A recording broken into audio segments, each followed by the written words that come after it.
On Life and Meaning is brought to you by Blumenthal Performing Arts, celebrating its 25th year presenting the best in the performing arts, sharing and employing the arts as a major catalyst to strengthen education, building community cohesiveness, and advancing economic growth.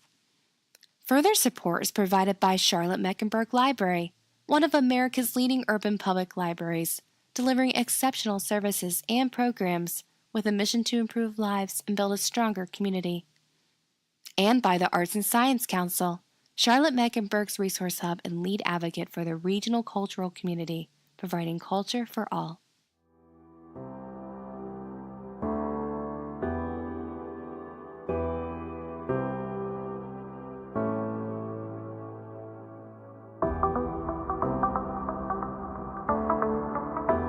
I was young. I was 32 years old. And I went to my priest, I went to my parents' minister, I went to professors and mentors, and everybody I met with was offering me books. During this period, I decided I was not going to make a decision on this for 4 or 5 months, and I honored that and read a lot of books about introspective thought and exploring self and values. And I came out of it and decided I wanted to do mission-based work.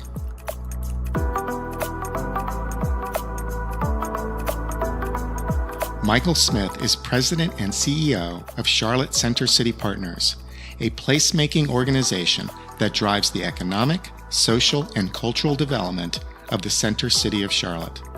Previously, Michael was CFO of the Charlotte Chamber of Commerce. He has held corporate roles at AT&T Communications, First Union Bank's Capital Markets Group, and Byproducts Interactive. He served as the chairman of the board of directors for the International Downtown Association and on a number of regional boards, including Boy Scouts of America Mecklenburg Council, the Belk College of Business at the University of North Carolina at Charlotte, the Hospitality and Tourism Alliance, and the Charlotte Chamber of Commerce. In this episode, we explore leadership of a placemaking organization, urban development, the elements of a vibrant city, and a mission-based life. I'm Mark Paris, and this is On Life and Meaning.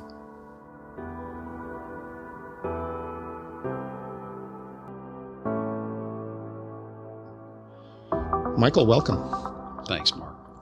How do you describe your role in the city? Well, I am really blessed to have the opportunity to lead an organization that's been around for 4 decades and has really stayed the course with its original calling. And that calling is to make sure that we have this incredible bedrock center city that serves as the foundation for a thriving region. And that means we get to be a utility player. We get to do the stuff that you expect of us. The urban design work, the visioning, the planning, the recruiting of investors and developers and major employers and retailers. But we also, when there's gaps, we can work on things over the course of 5 and 10 years that other organizations and for-profit entities wouldn't have the ability to have such a sustained effort. But how do you think of yourself personally as the leader of this organization? I don't, is the honest answer. I lead an incredibly talented team of people. I have an amazing board of directors that are very passionate about the work that we do. When we're orienting a new board member, I'll share with them that you'll never read the newspaper, our local newspaper, the same way again, because you are now going to be even closer to the action. You're going to have more ownership of creating an incredible city and moving towards adopted vision plans that have an incredible amount of community input in them. A mayor may think of him or herself as playing a particular role in the hierarchy of the city. How do you think of the role that you play? When The system works best for myself and our organization.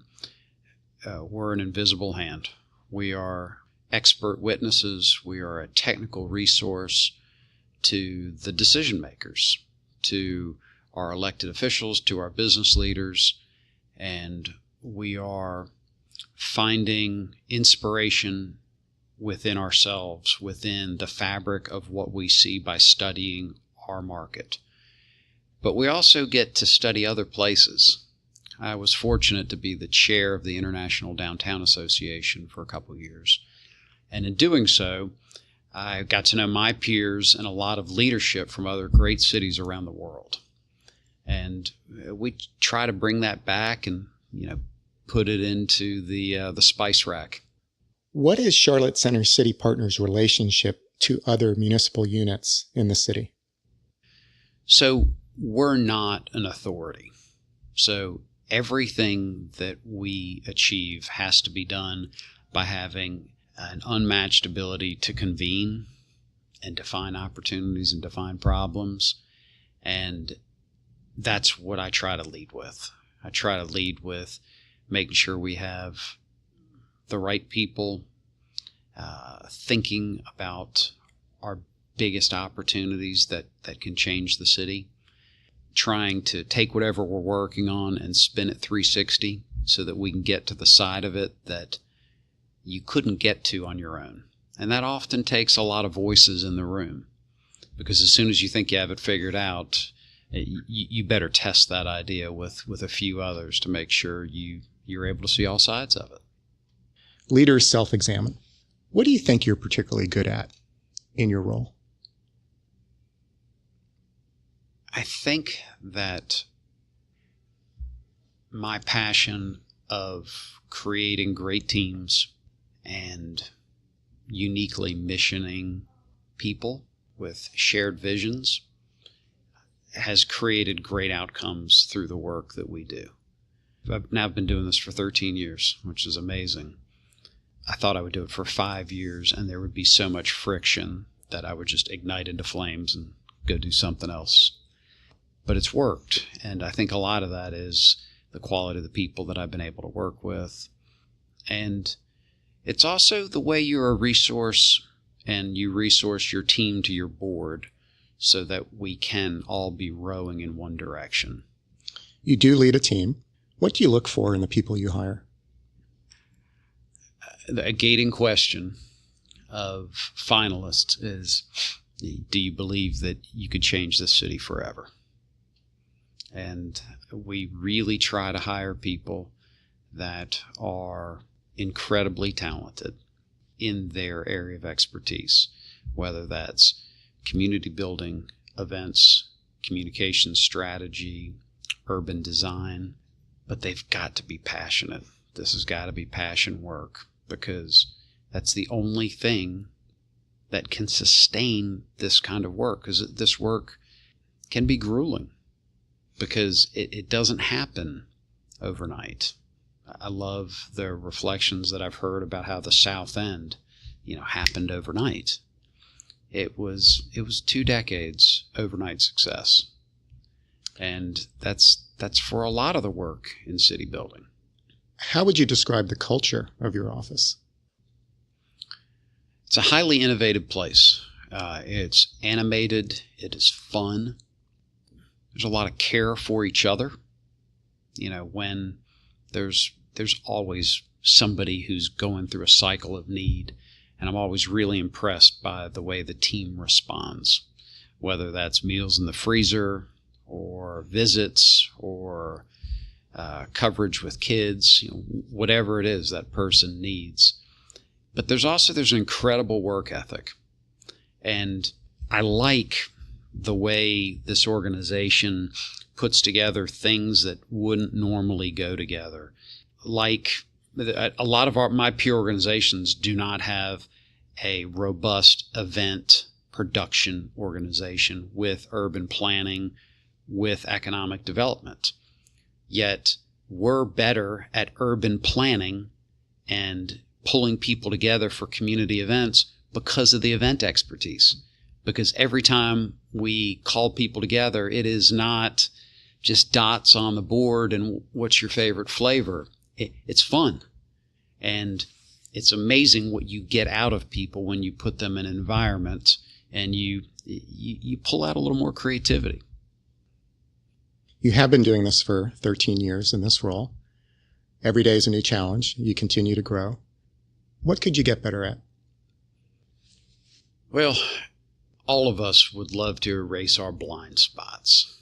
And I'm always amazed at, as soon as you think you have something figured out, the way you're able to invite new voices, fresh perspective, and there were things that were right there in front of you that you need a fresh set of eyes.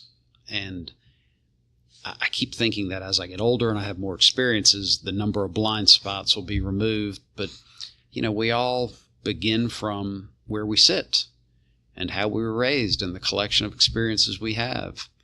And those can't be manufactured. Those can't be read in a book. Is there an example that comes to mind of a leadership blind spot? Oh, it happens all the time. I mean, there's the journey of the land swap. It was again and again and again. I've got different members of our team who offer incredible different perspectives, whether it is ethnicity, whether it is age-related, whether it's where you were raised, whether it's cultural. And you put it all together because our city is a mosaic. And one of my favorite things about Charlotte is that it's a teenager in so many ways. And I've lived in great cities. I lived just outside of New York. I lived in Dallas. I lived and worked in Chicago. And those cities are rather played in a lot of ways. Where in Charlotte, it is so easy to make connections and to be a part of building a city. And I think that's what continues to draw, 90 plus people a day to the region, is because you're a part of something whose greater days are still ahead. Let's talk about great cities and greater days ahead. I'd like to run this by you. Cities that will succeed in the 21st century will have talent in certain areas. Machine learning, speech science, cloud computing, robotics engineering, the production of new media and entertainment.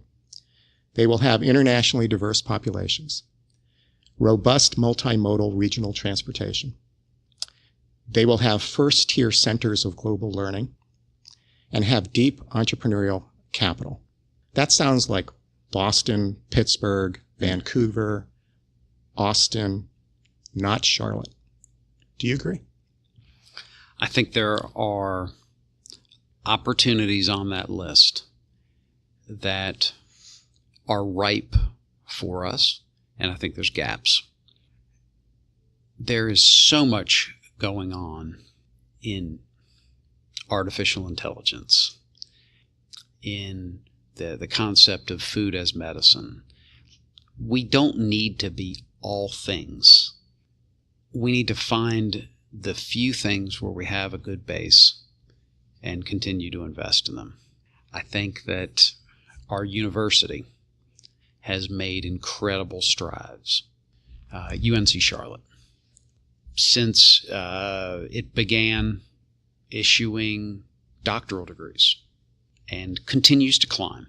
I loved in I think it was the cover of the Business Journal last week, it had the pictures of a bunch of folks who had been issued doctoral degrees from UNC Charlotte. There is a lot of runway ahead for UNC Charlotte, and it needs to be a peer of the commerce of this city. I think it's one of our biggest opportunities. The caliber of the students and the quantity of the students that they now get every year just continues to climb. I'm quite bullish on what we'll have there. Thinking more about that list, I'd love to reflect more on it. I mean, that's mind candy right there. Let me push you a little further on this, Sure. Michael. Charlotte is a service and operations-driven economy with a high quality of life with most people living in the suburbs. That sounds like a winning formula for the 1990s. We are not positioned to lead in significant areas in a rapidly changing 21st century. We don't manufacture anything distinctive. We're not solving anything that we can export to the rest of the nation. We are already seeing early signs of leading high-tech companies not considering Charlotte. What do you say about that? Again, great challenges. I'm going to debate a few things that you shared there. I think that assumption set grossly underestimates the engineering innovation within Duke Energy, the financial creativity and engineering that goes on within our financial institutions. We lead and export a lot of ideas to the world through the base that we've created here. The exciting moves, the new funding that's going into companies like Avid Exchange, and I think FinTech offers incredible promise. I think that what Doug Lebda has going with LendingTree and Rick Elias with Red Ventures, we're starting to, we had massive amounts of recapitalization with Belk, with Family Dollar, with Harris Teeter. But then we do have this new wave of businesses that are growing and flourishing and that are 21st century companies building a foundation. I'm very bullish on what could come out of the North Carolina Research Campus. I think this idea of food as medicine and us being a center of excellence for nutrition, the rest of the world has understood this for a long time. And we thought that maybe if we thought that the same rules didn't apply to us as Americans, but I think we're getting a lot smarter about it.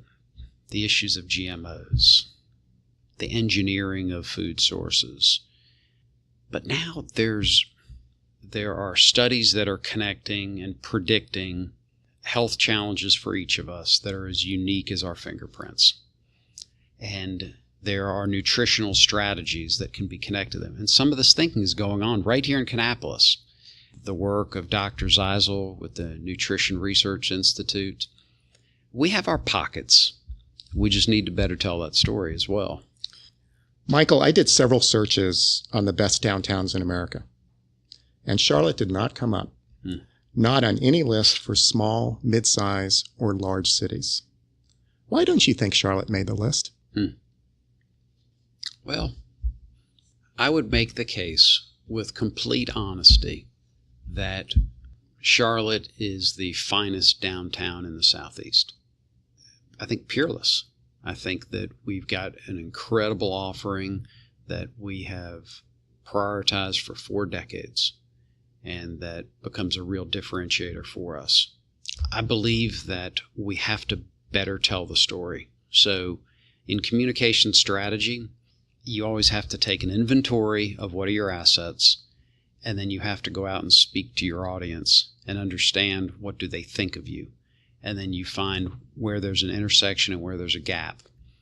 And the fact that we know that we've got one of the finest downtowns, and yet we're not renowned for it, means that we ought to have a strategy about how do we, when we are inviting people to come here as investors, employers, guests, or residents, that we should be telling them about this urban story. What are those assets? What are those attributes that make Charlotte the finest center city in the Southeast? It's the walkability. It's the investment in a transit system that is not complete, but that is growing and that has been a clear priority of ours since the late 90s. It is the quality of our jobs and the concentration of our jobs. More than half of the Class A office space in our community is in our center city. That is an incredibly high concentration relative to our peers. It is the blend of this park once environment with cultural assets, with sporting venues, with an incredibly robust hotel set of offerings, which, by the way, is growing 68% in this decade. It's those things coming together. It's the quality of our inner neighborhoods, that first ring of neighborhoods. These are the things that differentiate. And all great places, you think about your favorite cities you've gone to, you may say at first it's the architecture. It's the people. And this has been a value of ours for 4 decades. And it's owned. I think it's owned by our people. Michael, let's take some skeptics on of Charlotte Center City. Here are the mid-sized peer cities to Charlotte that consistently come up on the list of best downtowns in America: Portland, Indianapolis, San Antonio, Kansas City, and Pittsburgh. All of these cities have downtowns with historic markets, open spaces, sidewalk cafes, independent retail, leading universities, stroll districts, housing at different price points, and distinct historic character. Mm-hmm. How is Charlotte coming along? Well, you just created a great program of work. I wish that we saved more of our historic buildings. We have prioritized sidewalk dining, and I think you'll see more of that coming along. I don't buy the perspective that you should have a stroll district. I believe that your downtown should be your stroll district, where there's no need for automotive, that bike, walk, God forbid scooter are all options. I think we've made big moves in open space, and I think you're going to see more. In the last 6 years, we opened 2 incredible uptown parks, Romare Bearden Park and First Ward Park. Romare, you've seen close to $1 billion in development around it in the ballpark. First Ward Park, you will see great density around it. You see us reinvesting in Independence Park over by Memorial Stadium. There's good work underway around Wilmore Park in South End. The master plan for the North Tryon District highly prioritizes permeability of blocks, think alleys and paseos, and creating structures within a block that are four-sided.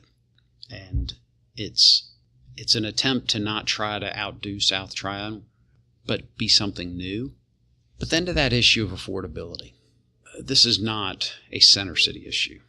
This is an issue of every city and every municipality that is thriving. If you don't have this issue during this roaring bull economy, then you have other issues. You have issues of creating opportunity that can be shared. But Charlotte needs to be focused on this. Our greatest source of affordable housing is the naturally occurring. It's an apartment complex that's 25, 30 years old. In the last 10 years, the new affordable housing we've created, we've averaged about 310 units a year. Yet, we have a shortfall of 22,000 units. So, we literally can't afford to build our way through this. There has to be ways that we are prioritizing the naturally occurring. We're finding ways to make it easier for it to be maintained, for it to be financially viable. With all the building we're doing now, in 15 years, we'll have a lot of naturally occurring affordable housing. There was such a gap after the Great Recession that there's been a lot of catch-up being done. And it's exciting because our center city ends up being this encatchment basin for new people moving to our market. I love this stat that if you meet somebody that just moved into the South End, 37% of them moved there from out of state. If you meet somebody that just moved to Uptown, so anybody who just moved into an apartment, 35% of them moved in from out of state. Michael, you've talked about how it's important for Charlotte to get its planned Union Station right. What do you mean by that? So we call it the Gateway Station, and it is at the intersection of the Norfolk Southern Line and West Trade Street. And our consultant for the 2020 vision plan drew this analogy, and I love this. It just makes so much sense to me, that there was a high correlation between the greatest cities in the 20th century and the quality of their airport. It's his premise that there will be an equally high correlation between cities with great union stations and their thriving, their relevancy. And it's a downtown airport. We are going to have employment zones that are stretched by rapid transit, by commuter transit, and by diesel trains. And this Gateway Station will be the home for North Carolina Rail and Amtrak and eventually high-speed rail and commuter rail to the north. And this will create what should be an employment center within Uptown that bridges Gateway to Tryon and filling it in. Where are we in the development of Gateway Station? The land has been assembled. We have struck an agreement with Greyhound, because Greyhound owns the main block property where the station will be. There is good teamwork going on around this. This summer, we will bring together partners who are in the trades that would be a part of this, in design, in engineering, in master development. And we will have an RFP and bring in a master developer to be our partner. North Carolina DOT, over the course of decades, assembled, I think it's 18 acres, 19 acres, that extend from near BB&T Ballpark all the way up to 10th Street. The expansion of the tracks, the widening of the bridges to add another pair of tracks to go alongside of the freight that comes through, is under construction right now. So it's moving along.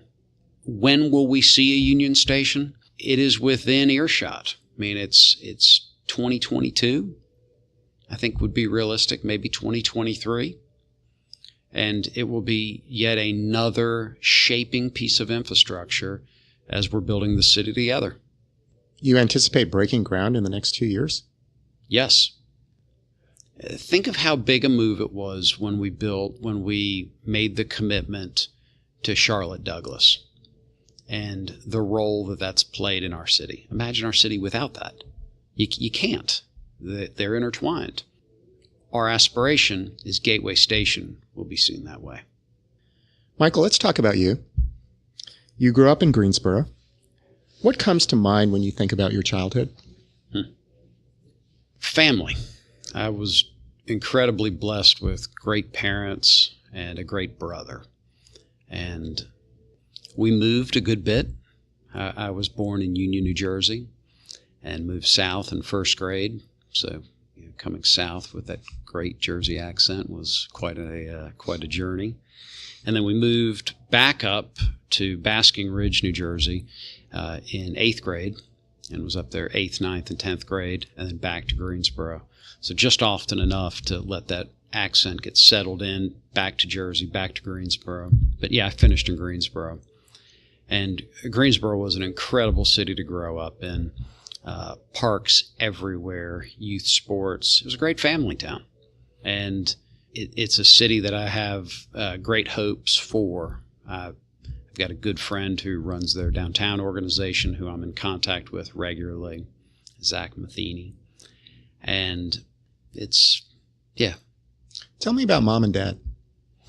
Yeah, so my mom's a nurse. My dad was Western Electric, Lucent Technologies executive, did a lot with technology and human resources and procurement. Very committed. Their dad coached everything. Mom, all the games, all the sports you play growing up. Very supportive, they were very young. Okay, so when they had me, they were 20 and 21. Pictures of me at fraternity parties. which my friends like to laugh and say that explains a lot. So there were always a lot of adults around. And one of their adages to me was, as long as you're respectful, your opinion matters. And I think that was framing. It's something I've tried to echo to my own children, because I try really hard through this job. The hours are long. When you were in high school, Yeah. were you the adult in the room among your friends? Boy, I'm glad you have none of my high school friends here to answer that question. Yeah, I have an adage that we don't change a lot across time. We really don't. I think there's a lot of similarities in who I am today and who I was then, but probably just a little more reckless. You know, that young and foolish, you do young and foolish things. Did you lead organizations in high school? Yeah, I led my youth group at church. I was not involved in student government. Always had great groups of friends. I mean, that's been one of the great blessings of life, is I place incredible value on my friends and work really hard to stay in touch and to be connected. And not social media. Let's break bread. Let's hit a golf ball. Let's connect on birthdays. If I spoke to one of your high school friends, what would they remember about you? Probably work hard, play hard. I've always been committed to academics, but, also made time. Tonight I'm going to see Lucero with great friends from college. Can't wait to let my hair down a little bit. It's been a long week, and live music's always been a part of that. Michael, you went to Chapel Hill and you studied business. Why business? So I went to NC State for 2 years because the plan was to study engineering and then go on and get an MBA. And I had one of those late nights in the lab where you look around and you think, all right, either everyone in this room has it wrong or I've got it wrong. And it was at that point that I decided I wanted to just go ahead and study commerce. And I transferred to Chapel Hill into the business school. And I'm fortunate. I now have this incredible group of friends from both schools. In fact, I was out with a bunch of the friends from State last night. They're still lifelong friends. You could have studied anything. Mm-hmm. But when you think about business and commerce, what is it about it that drew you in? I love the art of commerce. Some people love meeting sports stars. Some people like meeting rock stars. I love meeting people that have built businesses and that have figured out how to self-fund and organic growth and raise capital and sell ideas within this great experiment of the United States. It's something that has been there from the beginning. I think that there's I've always had a natural tendency towards the basic understanding of it, growing up in the house I did, having the father that I had, and it was very natural. You earned an MBA at the Kellogg School of Business at Northwestern. What do you remember about those days as an MBA student? So I went in the evenings. I was working full-time for AT&T, and they had an incredible program called the Managers Program in downtown Chicago. And it was a very full life at that time. I got married during that period. I trained for my first triathlon, the Mrs. T's in Chicago. And plus, I was going full tilt. I took the maximum amount of classes that you could take at any time so that I could get it done in 2.5 years. And I didn't watch TV for 2.5 years. You literally would read 700 to 800 pages a week. I made good friends too, really talented, smart people, a couple of which I ended up starting a business with later. This is in the mid-90s, which is a particularly exciting and disruptive time. The internet's coming online. Companies are being formed. Did you have entrepreneurial ambitions? I did, and I acted on them. So I came to Charlotte in 98 as an associate in the investment banking arm of First Union.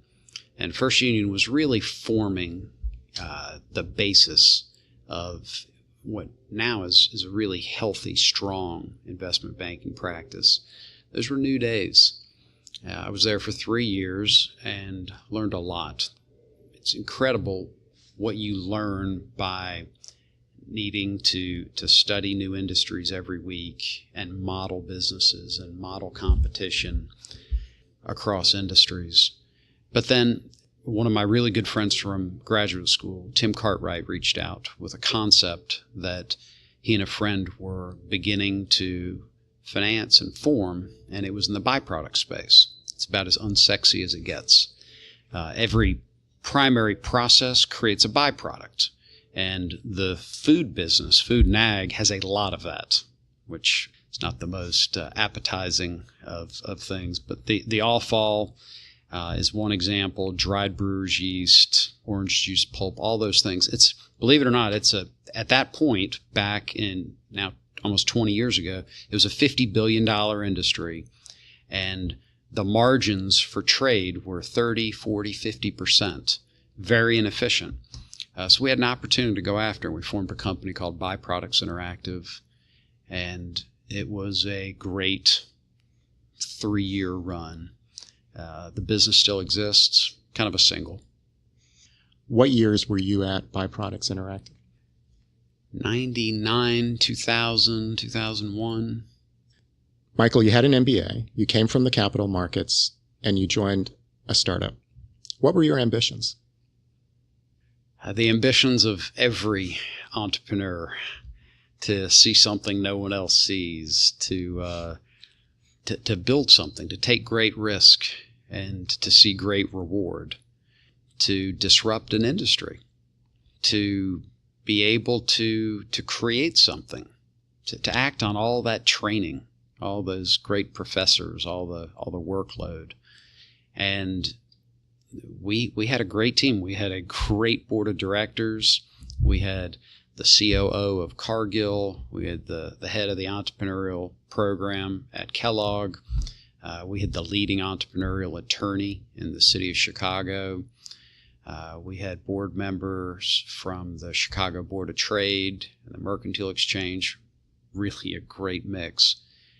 And it was so much fun. What happened? Well, we raised a good bit of capital. We bought a couple businesses and integrated them. We built technology around it. And like many startups, we were funding operating losses while we were acquiring customers. And it was a business model, and this one offers great humor for anyone who started a business. We had big assumptions on how we could change consumer behavior.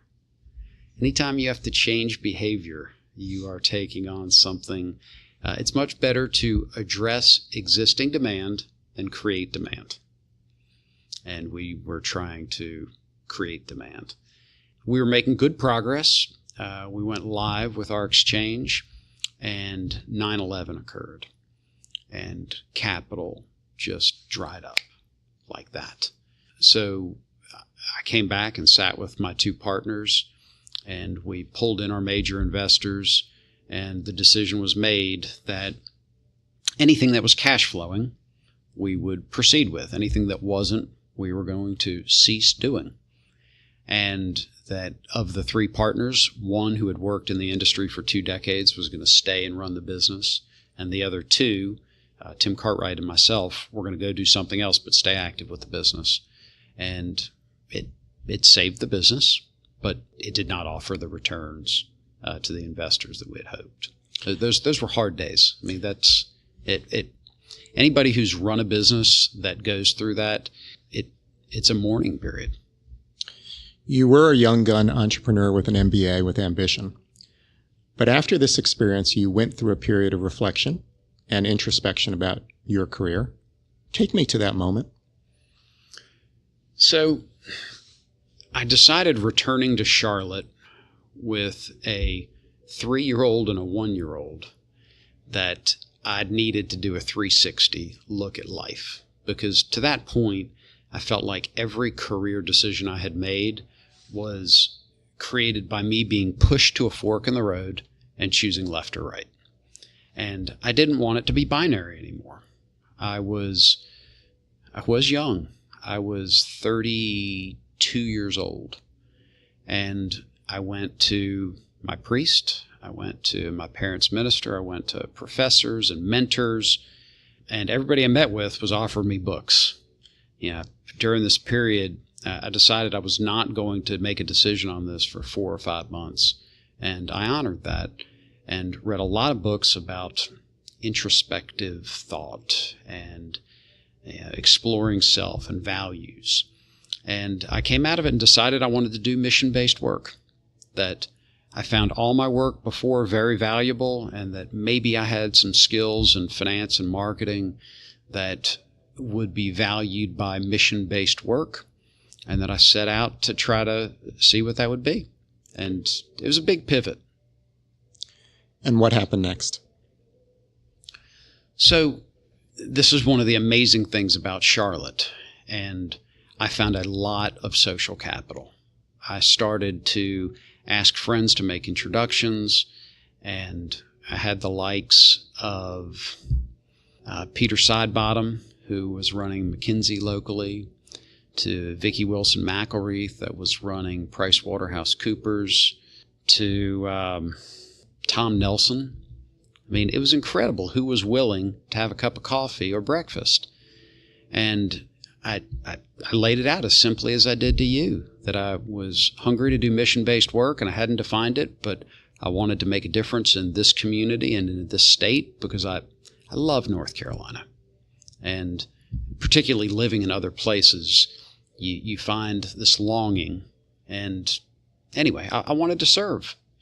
And they connected me, particularly Peter Sidebottom and Vicki, with a guy named Carol Gray. And Carol was the head of our Chamber of Commerce for 22 years, is an incredible professional. He had been a chamber executive in multiple cities, and he was a mentor to me that I'm so grateful for. We ended most days going into his office and sitting down and just recounting what happened that day. What did we learn from it? How are we going to act on it? How did Charlotte need to respond? And, I got to watch somebody share their lessons. It was 3 great years of working with Carol and learning a lot. You were CFO at the Chamber, and then this opportunity at Charlotte Center City Partners came along. You don't have a background in urban development and design. How is it that you got this role? And that was an interesting story where I did not apply for this role. I had expressed, when I was doing the exploration 3 years prior, I did express some interest in learning more about this role because it was open again at that point. And my resume was in the stack. And I had met the leaders who were running the selection process. It was Jim Palermo and Krista Tillman and Michael Marsicano and Tom Hughes. As being the CFO of the Chamber, I had met some of them. And they were in the throes of their search process, and they encouraged me to be a candidate, and I declined. And each of them took me to breakfast to share why this organization mattered and why I needed to consider being a candidate. And I'll never forget being at Anderson's for breakfast with Jim Palermo, and he was shaking when he was sharing the story about this place and why it mattered and the way we were changing lives and how important this work was for Charlotte. And he kept going into his pocket and taking out a pill and putting it in his mouth. Finally, I reached over and I grabbed his hand and I said, "Are you putting glycerin pills underneath your tongue?" He goes, "Yes, I am." I said, "Tell me what I need to say to you to calm you down so that this does not require a first responder." And anyway, I found that level of passion with everybody I talked to about it. And I began to explore. And for all of us that are type A, it's hard for us to to let ourselves be open to the idea that somebody else sees something, sees an opportunity for us that we don't find ourselves. And I'm grateful that I listened. Michael, you have been in this role for over a decade. Are you the de facto mayor of Charlotte? I am not. We have an incredible mayor. When our work works best, we're a technical resource. We're an invisible hand. We create processes that allow the voice of the community to be heard.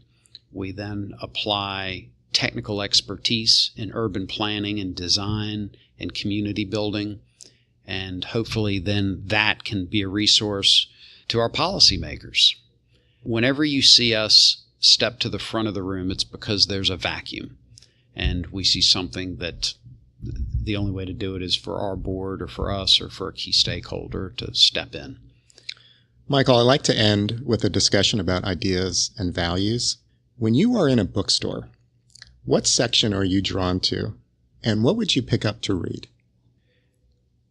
When you look at my nightstand right now, it is a lot about future trends and placemaking on one side. So I could walk to that section, and there's so much being written right now to feed your brain. But then the other is spirituality and study. I'm trying really hard to return to a structure where I begin my day in prayer. And I've been fortunate that somebody's offered to give me a little bit of spiritual guidance and is feeding me books right now. And I've got a great app called Sacred Space, which uses a lot of Ignatius thinking to try to get you centered, because all of us need that. You need your days to begin centered. Otherwise, you're just waking, and it's a random flow of consciousness. Wherever REM left you is where you start your day. That does not seem very intentional. Michael, you anticipated my next question. Your faith is important to you. What role does it play in your life? Hopefully, it's the basis of my values. And hopefully those values are ones that I live and lead with. It's like a marriage. It has to be worked and has to be something that is actively managed and intentional. It's very important. It's something that's handed down from generations. It is something that we want for our children, and it offers a centering that allows us again to make sure that we're leading and serving with humility and with purpose. You mentioned St. Ignatius, who was a Jesuit. Is there something about Jesuit values in particular that are meaningful to you?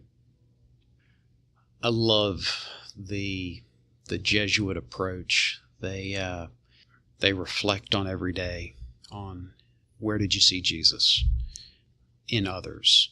Where were you, Jesus? Where did you fall short? And it's an accountability.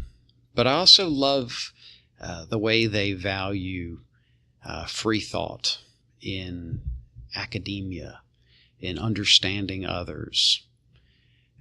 My wife attended a Jesuit school in Indianapolis for high school, Brebeuf, and she always reflected on all of the different religions that brought their students to Brebeuf to study, and the way they did not just study Catholicism. They studied all the religions of the world because of the need to be informed, the need to understand. What's next for you, Michael? There's so much with our work. What is next for me, Michael? I think you have to answer those kind of questions broadly. I'm entering a new phase of life with my eldest has gone off to college. We're preparing for our next. These are big chapter changes. And it's interesting. My father's got this great approach of you go through life and the first thing that you're aspiring for is independence. And you have to help your children achieve that without harm. But that the ultimate destination you're trying to achieve with them is interdependence. That's dependence, independence, interdependence. And, beginning to set those aspirations with my soon-to-be adult children. Well, you'd say the 19-year-old already is. So that's a big part of what's next.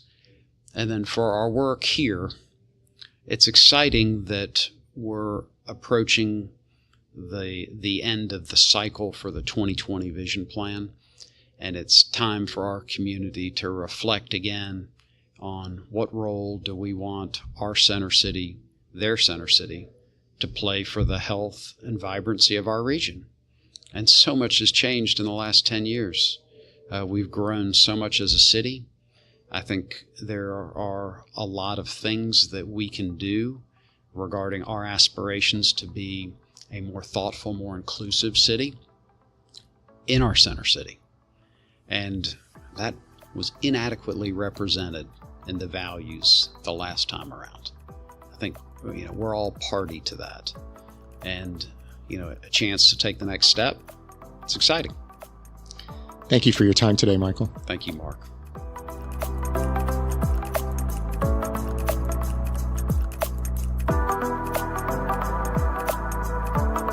Michael Smith is president and CEO of Charlotte Center City Partners. He earned a bachelor's degree in business from the University of North Carolina at Chapel Hill and an MBA from the Kellogg Graduate School of Management at Northwestern University.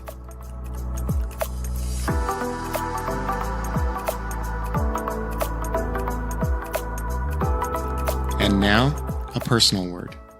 I love cities. I love everything about them.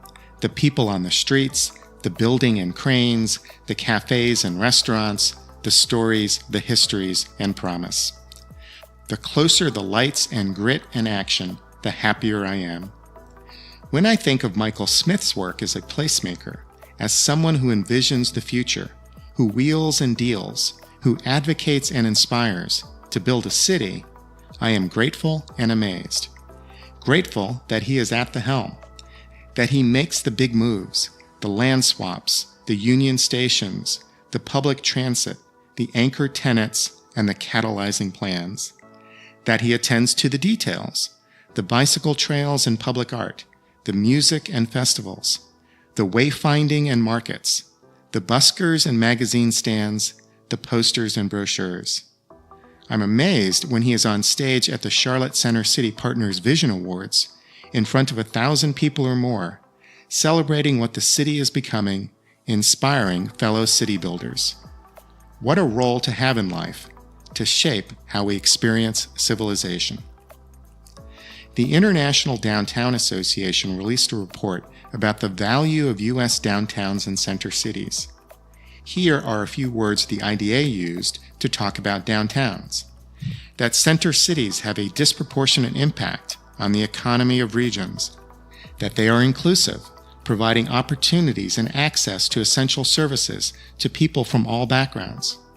That they are vibrant, with multidisciplinary arts and commerce. That they provide an identity, defining a region's brand with cultural and civic offerings. That they nurture resilience, their mixed uses and assets making a region better able to rebound from shocks and stresses, positioning a community to thrive. City leaders and technocrats manage these investments, tout competitive strengths, and create programs of work in response to gaps. They guide and poke and prod at the enterprise, measuring results on the ground. They move development forward. But there are other ways to relate to a city, as a poet and journalist and futurist might. A poet expresses moods about the dark shadows and golden light, about the honk of horns and the rumble of trains, about the lure of money and broken lives. The journalist reports on events of the day, on interests and exchanges, on characters and personalities, archiving news on tablets and paper and screens. The futurist examines micro and macro trends, casting bones and divining outcomes so we might protect ourselves and profit from what's to come. The world of technocrats and courtiers and soothsayers interact. Pieter Levels, a Dutch young digital nomad who travels the world, with no fixed address, living out of a single backpack, working from coffee shops and co-working spaces, launching online businesses that generate thousands of dollars of income for him per month as part of the global gig economy, offers this view of the future of cities. We are entering a future of tech workers living luxury lives in private enclaves financed by corporations isolated from the rest of the world. Levels argues that the dominant institutions in the world today are Facebook, Apple, Google, and Amazon, and their international corporate hegemonic counterparts. Their private financial reserves dwarf nation states. Apple alone has more cash reserves than the United States government. All these corporations are building vast, technologically advanced campuses that offer workspaces, housing, transportation, and recreation for their highly educated and compensated employees. The companies call them campuses, not cities or towns, to avoid the intrusion of regulation, but they are self-contained and self-governing enclaves. In one generation, corporations may be running cities with populations of 1 million people or more, towns called New Amazon or Google City. Cities are also forming around tech workers who are not corporate employees, but independent freelancers. Massive layoffs during the Great Recession led to co-working spaces for freelancers, and now to co-living spaces that will soon become co-living cities. Freelancers now make up the dominant percentage of workers in the world. Entrepreneurial ecosystems and built environments are forming to serve the dawn-to-dusk lives of self-employed workers in affordable housing units with flexible leasing along multimodal transit lines. Cities that will thrive are those that will offer global learning centers and quality of life to new workers and demographics that are emerging. The culture of these cities will converge as top talent will seek similar amenities and similar pay. Second-tier cities will offer attributes of their own, but they will recede in the race for talent and capital. As Pieter Levels notes, this is the new reality of urbanism, whether we like it or not. There is a blog post I read by Matteo Heli, a computer scientist, economist, and urbanist, who resides in Montreal, Canada. Heli asks, why build cities anyway? What is a city supposed to do? He answers that cities exist to manage uncertainty. Great cities offer a density of relationships that solve problems. He writes, cities are complex systems like the organic structures of the natural world. They are multicellular. They are capable of growth and adaptation by changing these cells. And since they transform themselves to meet uncertainty, they are unpredictable, emergent structures. That is the challenge and opportunity that Michael Smith and city builders have in front of them every day. To build complex systems of learning, commerce, finance, energy, technology, design, manufacturing, and the arts in healthy places and spaces that attract and retain top-tier talent that adapt to uncertainty.